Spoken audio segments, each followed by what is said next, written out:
Welcome to We Are the City. This is a series of inspirational videos where we've asked some of the city's most senior women to share their inspirational stories with you.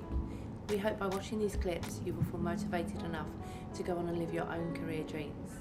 We really hope you enjoy what we have to share for you, and once again thank you for being members of We Are the City. The reason behind these videos is to inspire more women to take up careers here in the city. So let's get started. I stumbled into it actually because of my friendship with Prue Leith. She invited me to this training restaurant, the Hoxton Apprentice, only I didn't know it was a training restaurant. And she told me, we train long-term unemployed to get the skills they need to find a job. And I said, that's so nice. I said, do you think they need any help? And these talons, nails, just came right across. I said, they certainly do. And I've been a volunteer there for 6 years now. And people often say to me, you know, why didn't you get a job there? Why do you have to be a volunteer? And the answer is that I feel I need, we all do, those of us who are fortunate enough to have a supportive parent, to have had a decent education, we owe it to people to pay back. And therefore, I thought I would give my services, which I've done for 6 years, and they've made me a director now. My brief is really to entice people to the restaurant, to publicise it, to network about it, to do anything I can to make it more well known, and fundraise as well, which is my non-favourite type of job. And because of that, I started the Hoxton Apprentice Professional Women's Network, and we made it eligible only for executives, women executives. And we have a hugely wonderful top caliber of women who come there. And I think that, and we are always sold out. And I think the reason is that our motto is, there's a special place in hell for any woman who doesn't help another woman. Okay, And very strong. It is very strong because it's the actual pivot about why these lunches are so popular, because they attract the same kind of people who want to share. And that is the secret of my success. Oh, I love that, love it. Tell me, you've obviously had, obviously you volunteer now, but you've had a real diversifying career. In a nutshell, tell me, what did you do? Right. I was a Fleet Street columnist, and then I had a baby, so I became a freelance writer, and I was a columnist on Cosmopolitan, and I wrote for all the newspapers and magazines. And then I went into television, and I became a director of an independent television production company called Gold Hawk. And after 2 or 3 years of that, when I couldn't get anything made because the decision makers of the broadcasters were very tardy in getting back to you, so we had to wait for hours and days and years for decisions, I decided that wouldn't be right. So I became a novelist. And with 2 friends, the 3 of us wrote 6 novels. And they were very successful. Wow. But it's very hard work. Writing is very, very hard work. And then this came up, so I've now changed my existence again. I've adopted another persona, and now I'm Saint Valerie of Hoxton. Oh, I love that title. That sounds far more glamorous. I know, not quite like that. I haven't got a statue yet. But she's working on it. I am. So obviously, you've largely a media career, moved Yes. on.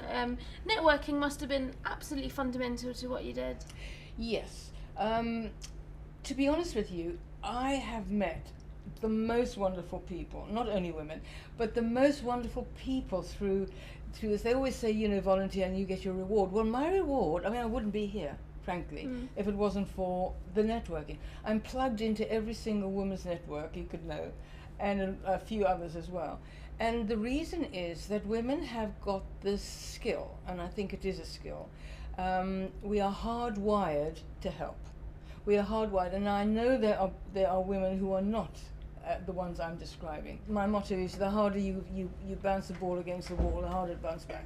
So if you are open and sharing, they will be too. And I've proved this on my network. The most fantastic contacts are made. And I always say, you know, you can make a friend or you can make a business partner, and frequently both.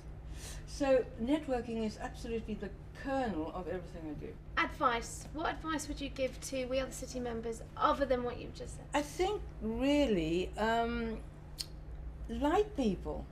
it's very easy to say, "Oh." I have a theory that everybody is likable. Even if you say, I don't like the person, but my God, she has fabulous elbows. There's got to be something that you like about that person. I'm not sure I've ever looked at someone's elbows and thought, Well, I like that. I'm going to now. I'm just saying, the thing is that you are what you perceive, and if the perception that you give is that you are open and receptive to what they want, you will get on, and all my other things as well. But the most important thing is sharing, and the other thing, really important, we women are very keen on self-denigration. You know, I was at dinner last night with the man sitting next to me, and he had on a really smart suit and a beautiful tie, and they all went very well. And I said, "Gosh, that is such a good colour combination. I love it." And he said, "Thank you very much." Now, if it had been a woman, this whole thing, this thing, I've had it for years, and I got it at Oxford. It was 10 pence. You never say, "Oh, this is a Marnie and it's 10,000 quid." You never say that. It's so true. That's what we've got to get out of. An investment banker once told me that people come in to discuss their bonuses, and the men would come in and say, "Right, I've done this, this, and this, and I think I should deserve that, and they negotiate. Woman comes in and says, "What are you going to pay me? What is my bonus?" So you're already a supplicant, and therefore you will be treated as a supplicant. We're doing a lot of work now on trying to get women better represented on boards. That's my new crusade.